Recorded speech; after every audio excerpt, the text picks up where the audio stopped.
Hello everyone, this is LaVoy Finicum, One Cowboy Stand for Freedom. This is a very important video that I'm making. I'm hoping that you can have a little bit of patience as I try to do a little bit of educating. I'm calling this part 1, LaVoy versus BLM. I'm here on my ranch and it's beautiful out here. And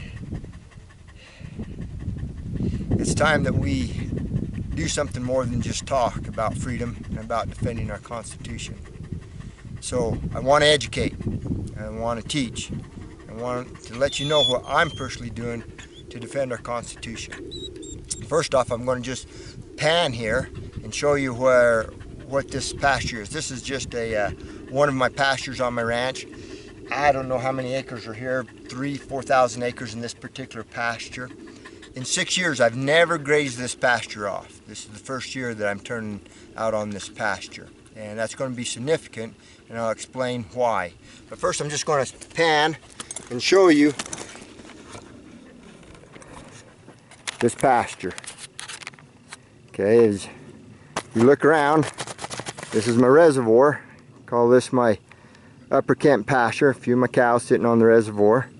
And the range goes to those tree lines, those mountains over there, and it continues to go down to those tree lines that way, looking south, goes to those tree lines there, and then from there this pasture goes to that mountain right there. My ranch also goes up on top of that mountain, but this particular pasture is just this valley here. And daughter, come back over here. And this is the best part of my ranch. This is my daughter, Catrielle. She's my second to the youngest, and she helps me with all of this with the rest of my family. But my pasture goes up that way several miles. Again, a lot of acreage here. Never have grazed this off in 6 years. If you look, see the grass? Look how thick it is. Look how green it is. And we're in late summer. And so this is my pasture here, and this is part of my ranch. This grass, I own it. It's called my grazing rights, my forage rights. And these cows are fat and sassy and looking good, and got a few more of my cows down under some trees down there. I'm not very good with technology, but they're down there.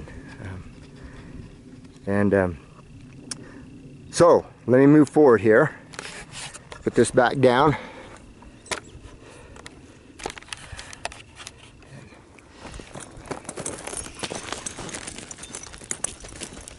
Hope you can see me. And this is my dog over here, Diamond Hill. Great cow dog. She's pregnant right now. Going to be her last litter. She's getting a little old, kind of like me. A year ago, she and I both got laid up. She got stepped on by a bull, and bull got her and broke all the bones in her back leg, and so she's never really been quite the same, but she loves being out here with me and my family and the cows. She loves it out here. I had a colt come over on top of me about the same time, and we were both feeling kind of old and broken up for a while, but it's good out here. Life's good out here. Now the reason I'm making the video, and this isn't about cows, this isn't about grass, it's not even about my dog, but it is about my family, and it is about freedom, and it is about the Constitution. I've never been crosswise with the BLM in all the years that I've owned my ranch here. Never had a trespass filed against me. I've never been over what they call the AUMs, which means how many cows I should run. Like I said, I've never run for 6 years in this very pasture here. The point is, they claim that this is theirs, and I claim that the forage rights, the grass, is mine. And so let's go to the Constitution, our supreme law of the land. And this is the point, this is the rub, and this is the focus. In Article 1, Section 8, Clause 17, and let me start by going back and laying down the intent of our founding fathers and the intent of the Constitution. Our founding fathers came out of tyranny And they were really concerned that this land be a land of freedom. So they did several things. One of the first things they did when they laid out the Constitution was they divided the powers into three branches. And we all know what those are: the executive, the legislative, and the judicial. So we have three branches of power. So they separated those.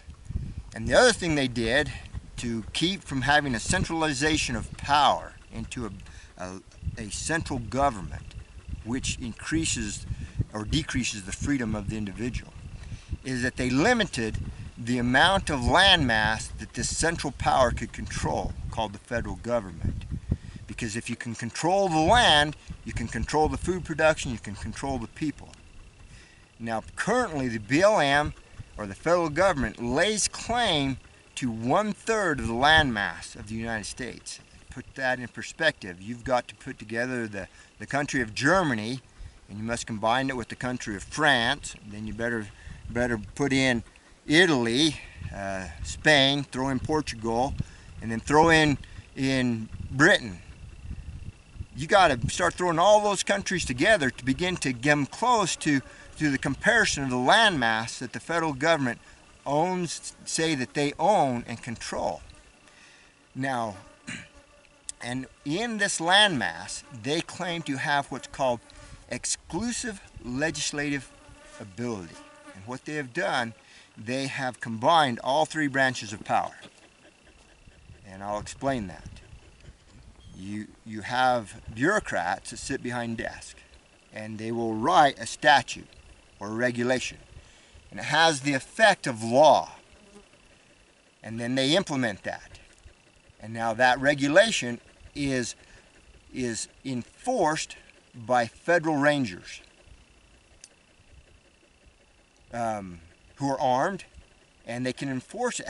They're empowered to enforce it by lethal means if necessary.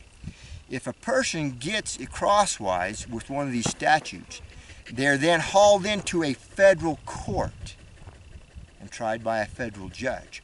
All three branches of power combined under one head. Now, none of these people, do we the people here over whom this is imposed upon, have the power of recall. In other words, we don't elect them. They are not accountable to us. And so our founding fathers knew that that was a potential of combining great power under one head. So they limited by the letter of the law what land that the federal government could control. And it's found in Article 1, Section 8, Clause 17. Let me read it to you. I've shared this before, but let me read it to you again. It says, referring to the federal government, it says, to exercise exclusive legislation in all cases whatsoever in such districts not to exceed 10 square miles as may by secession of a particular state and the acceptance of Congress. What is that 10 square miles? Well, that's Washington, D.C. Washington, D.C., the seat of the federal government. That's proper and that's appropriate. They go on. It says, to become the seat of the government of the United States and to exercise like authority over all places purchased by the consent of the legislature of the state in which the same shall be for the erections of forts, magazines, arsenals, dockyards, and other such needful buildings. Okay, they limit the federal government to purchase only those lands needful for the defense of our country, docks, arsenals, forts, and other such needful buildings. And not only that, they can't take it by eminent domain. They must ask the state legislatures if they can purchase it from them. So in this very clause here, by that very sentence there, it acknowledges that the states are the owners of the land. And what happened was that in the beginning, these states, there's one other place that the federal government can exercise control over in landmass, and that's territories, and that's appropriate. It's in the Constitution. They have that right. And so when a territory was to be admitted to the Union, they were to come in on equal footing as the original 13 colonies. And so they were not to be less than. And so at the moment, at the time of statehood, those lands were to be disposed of to the people of that state. And if you look on a map, you can see that that procedure was followed until you start getting out here west. And as time lapsed, as governments are wont to do, they like to hold on to power, hold on to wealth. And so they became slower and slower at disposing this land to the people as they are supposed to do. Until, at such point, they almost quit. And then they did. And then they says, you know what? This land is ours. And they said that we own it. And let me give you a little history on this. I hope you'll follow along with me a little bit here, because it's important to understand this. And it's important to understand so that you can understand who is lawful and who is unlawful. Well, let's actually go to what I'm particularly involved in here, and it's called grazing rights. Now, grazing right is a right that is established by prior appropriation. It is a natural right, and preemptive or prior appropriation is the legal term, and that's how property rights are established, and it's called common law or natural law. For example, I explain this to people to help them to understand this. We understand rights when we look at lines. See, rights are not granted by the government, but a person claims right. There's three things to establish a property right. The first thing is you must claim it. The second thing is you must use it, and the third thing is you must defend it. And I'll do a quick analogy so you can get the gist of this. Okay. We all know about lines. We stand at lines at the grocery store. We stand at lines at the DMV. We stand in lines at the movie theater. Okay. When you stand in line, you create a right. It's self-evident. That's what our founding fathers meant. Certain rights are self-evident. In other words, I'm the first from the line at theater. I have established that by prior appropriation. And so that is claimed. I claimed it. And as long as I stand there, I'm using it. I'm not giving it up. And so I'm using it. So I claim it, I use it. Now the third thing is I must defend it. Well, let's go back to use it. I cannot, after I make this claim, walk away because it's taken too long, and I go get a hamburger and a drink, then come back and the line is really long and say, hey, I'm first in line. No, what happened? I lost that right because I didn't use it. Okay, now suppose I'm sitting there first in line and the line is long, and in comes a bigger feller, and he says, man, that line is too long. And so he steps in front of me, and I can do one or two things. I can mumble and complain and step back, and in such case I have given up my right. Or I can defend that right. Those are the two things. Well, what has happened? The federal government has come in and started claiming it. We have been here prior to the BLM being formed. These grazing rights were established. And I'll explain it to you. This particular grazing right here that we're sitting on, all this green grass, all this acreage here. Okay, I bought this grazing right from the ranching family by the name of Ballards. Ballards bought it from the ranching family called the Heatons. Okay, the Heatons were some of the first settlers in this country here. There's nobody grazing out here. There wasn't Indians out here grazing on this. There was nobody grazing here. They come out here and they create a reservoir, or they take a spring, they come with a little herd, and they say, you know what? Man, there's good grass, I got some water. I am going to claim this as my forage right, my grazing right. And so they did, and they used it. And then in would come another rancher with some herds, and they'd make them a reservoir over here or develop a spring over there, and they would run. And sometimes we ran in common. You know, we'd have good waters, and they say, okay, I'm going to run 100 head, you run 100 head, and it's called running in common. And, you know, eventually as time passed, we put fence lines on all the borders of these grazing rights.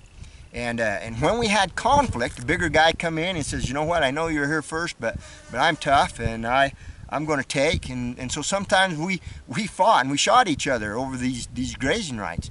Down in the central Arizona, there's a big old basin as you drop off the Mogollon Rim called the Bloody Basin. So we establish things through blood, sweat, and tears. These grazing rights are natural rights. They exist sole and separate from any written law. The Constitution doesn't even give us these rights. We have the Constitution because we have these rights. And so here we are, sitting on these grazing rights, ranching it, and along comes the BLM, 1935, 1936, around there, and they look around and they say, you know what, we now passed the Taylor Grazing Act, and all these grazing rights now belong to us. And we have exclusive legislative ability over all these grazing rights. And we will now permit you, to graze on these. Here we're going to give you a permit. And we will re-examine every 10 years if we want you here. And in fact, anytime in between those 10 years, if we don't want you here, and we'll change it anytime we want, anytime we choose, through our wisdom and our prerogative. And you know, as ranchers, we kind of got bullied. We were negligent. We were uninformed. And as they grew, and they came in very softly, very kindly, very nice to help. They didn't come in with a heavy hand. Government never does when they come to take our freedoms. It's always to help us, always to take care of us. And they come in softly. Well, that's what they did. And they've continued to move forward. And so now they're claiming that this is all theirs. And so 1/3 of the landmass, they claim that they have exclusive legislative power over. No representation. That is not America. That is not in the intent of our Constitution, and it is not in the letter of the law. So this is the question. Who is the lawbreaker and who is the law abider? You know, I stood with Clive Bundy, my friend, and his family, in helping them to get their cows back over this very issue. And you know, I've never been one to try to cause problems. I didn't get in trouble in school. I always raised my hand. I always stood in line. To this day, I do not have a speeding ticket. So it's not in my nature to go out and poke my finger in people's eyes. But there's a time when we need to come and stand up for the Constitution. It is being eviscerated. It is eviscerated. We have lost it. Where does it exist? It only exists in the hearts of about 50 million Americans that understand it and have the fire of freedom burning in their breast, who's willing to stand up. And so many people, you know, good people, so what can we do? We've been voting, we've been donating money, and the candidates always promise to stand up for freedom. Well, what did we do?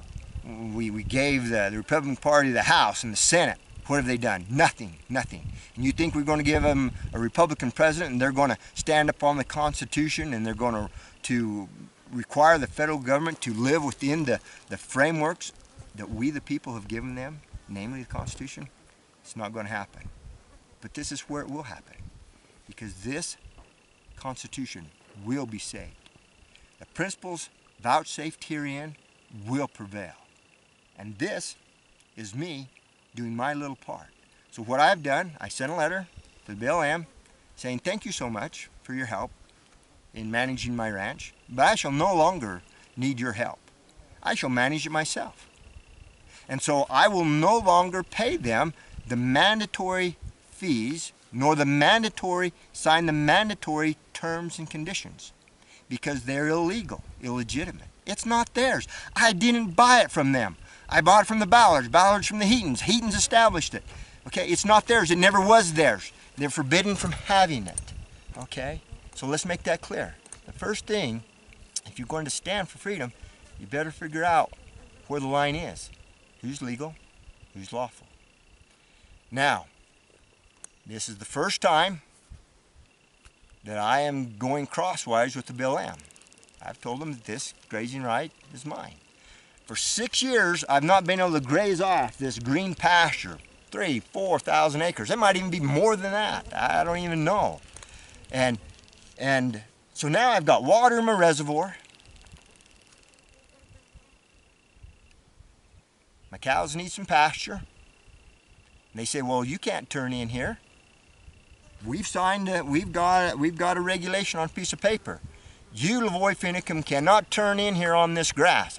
We don't care that you've not grazed this off in 6 years. But we have on this regulation on this piece of paper that you cannot turn in here until October 15th. Well, by October 15th, my water in this reservoir may be dry. It probably will be dry.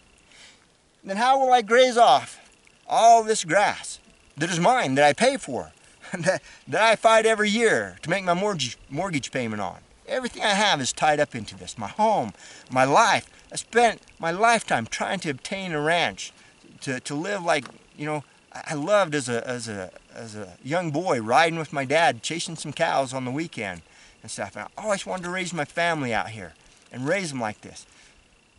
So I'm putting everything on the line. My home, my dreams, my ranch. But I'm telling the BLM right now, I'm saying to you, this isn't yours, it's mine. Leave me alone. I'm bringing in my few measly little cows, and while I've got water in this reservoir, I'm grazing it off. Well, I was very kind and polite as I talked to them, sent them a very cordial letter, and so I get a call last week. LaVoy, you going to turn in there? I saw some cows down there. Yes, Mr. Range Con, I told you that I'm not recognizing you as the owner of the land. I didn't buy it from you. I'm not paying you. You know, it's not yours. My mortgage isn't to you, BLM. And so, and I didn't buy it from you. I bought it from the Ballards. It never was yours. And so yes, Mr. Range Con, I'm turning in my cows there. It's grass. It's green. I'm turning in. It is August, middle August. So I'm August, September. I'm turning in about 8-9 weeks early. So we're going to have to trespass you. We're going to have to start documenting. I got to make this. I got to account to my supervisors. I understand that. Go ahead and do what you want. This isn't anything personal against you. It's just not yours. It's mine. So here I am. I'm beginning to document me as this individual standing for the Constitution. Now, there's a lot of talking, a lot of poking holes in the air with their fingers, and very little doing when it comes to standing for our Constitution. Oh, if we'll just donate to the right candidate, if we'll just donate more to the Republican Party, or we'll get a Republican there in the White House, and surely, it's going to all be better. That's crazy. That's crazy. Washington is not going to vote away power. For 100 years, it's taken 100 years to gather in this landmass and to seal it down. They have complete control over it. 1/3 of our country, America. 1/3 of our country. And these federal rangers that run around here, they're armed. Military style. They got their M4s. They got their tack vests. They got their bulletproof vest. You know, you saw them down there at Bundyville or Bunkerville. You saw them pointing their guns at us. They promised to shoot us. Dan Love, you're one of the head of them. You're the point of the spear. You're the enforcement arm of this. You know, you're not a good guy. No way you're a good guy. Nowhere do you have authority to run around here with policing powers. Nowhere do we the people give you authority by force, by lethal means if necessary, to enforce these regulations on these pieces of paper. You know, what are you going to do, Dan? You and the FBI? There's my few little cows right down there under that tree there. You going to come in here like you did with my friend Cliven and say, we're taking these out and you better not get in our way? Well, I'm telling you, leave me alone. Leave me alone, leave Cliven alone. There's some tough ranching families up there in Utah. Stanton Gleaves by name. Now you have 3, Mr. Federal Government, that's willing to stand for the Constitution. It's the ancient law of witnesses. You have a witness in Nevada, Cliven Bundy.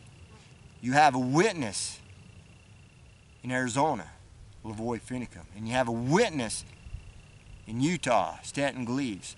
We have 3 ranchers that are going to stand and defy you. It's not yours. And, you know, breaking the law right now just by saying this. Just by saying this, it's what's called conspiracy to commit crime. And that's what you guys hauled that county commissioner into court with, Phil Lyman, and you convicted him. And he's going to face a year in prison possibly, and $100,000 to $300,000 in fines, because of this very thing that I am saying right now. I don't care. You know, if you go to the Bible, there's actually a story I really love. You might be familiar with it. It's called the captives that were in Babylon, by the name of Shadrach, Meshach, and Abednego. Three. Anyway, the greatest force upon the face of the earth at that time was the Babylonian Empire. Nebuchadnezzar, the most powerful man in the world. And anyway, he knows Shadrach, Meshach, and Abednego, and they're out there, and they make a golden image, and they command everybody to fall down and worship the golden image. And Shadrach, Meshach, and Abednego, they don't fall down. They don't worship it. And Nebuchadnezzar gets a little upset, but he knows him. He calls him up there and says, Shadrach, Meshach, Abednego, what are you doing? What are you doing? You know, if you'll just sign these mandatory terms and conditions and pay your grazing fees, it's going to be okay. We can work, you know, and the music will play again. You just fall down, worship the golden image, and it will be okay. And I love the response. He says, because, Nebuchadnezzar goes on, says, because who can save you? Because if you don't, I will throw you in the fiery furnace. And what God can save you from the fiery furnace? And I love the answer. It's great. Shadrach, Meshach, and Abednego reply, says, O king, we are not careful to answer thee. In other words, saying, you know, we're not going to measure our words. We're not going to be tepid. We're not going to be timid. You know, they're speaking to the greatest power in the world this time. These three captives would say, O king, we're not careful to answer thee. Our God whom we serve will deliver us. But if not, be it known unto thee, we will not sign those mandatory terms and conditions. We will not pay those grazing fees. And he will save us. And if not, so be it. But we will not bow. We will not comply. We will not bend. America, stand. If you want to know what you can do, here you go. Stand. I'll let you know what's going on. I'll keep updating you. I want you to download this so it doesn't get scrubbed from off the internet. Then share it, upload it, send it out. And you can follow me here.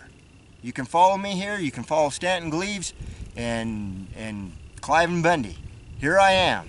And I'll document this as it goes forward. They've called me and said, okay, we're going to have to start doing something. Well, we'll see what the next step is. Maybe they'll just leave me alone. I hope they do, because it's not theirs. Stanton Gleaves has some county commissioners with some grit and some county sheriffs up there. He ranches in 5 different counties, and those county sheriffs are standing up against him. BLM says to Stanton Gleaves up there, you can't turn out here in these pastures. And Stanton Gleaves says, yes, I'm going to turn out in these pastures. And the county commissioners and the sheriffs stand up behind him. Proper form of government, government closest to the people. Those county sheriffs are elected by those people.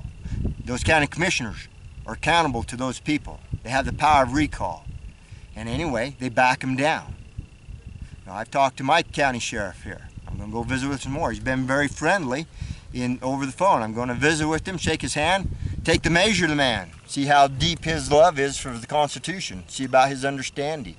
But whether he backs me or not, I'm going to stand. But he said some very kind things. The BLM tried to get him to give resources, the Mojave County Sheriff Department, men and power and stuff, to move against Clive here recently, and told him no way. So good for him. We shall see how it goes. America, stand. The night is far spent. The Constitution has been shredded, but it lives in your heart. You know what freedom is and what freedom isn't. Stand, because when you stand, others will stand with you. And God can't stand with you if you don't stand. Once you stand, you can expect the hand of providence to be over you. Don't matter how it ends, it matters how you stand. This is LaVoy Finicum. One Cowboy stands for freedom. See you later.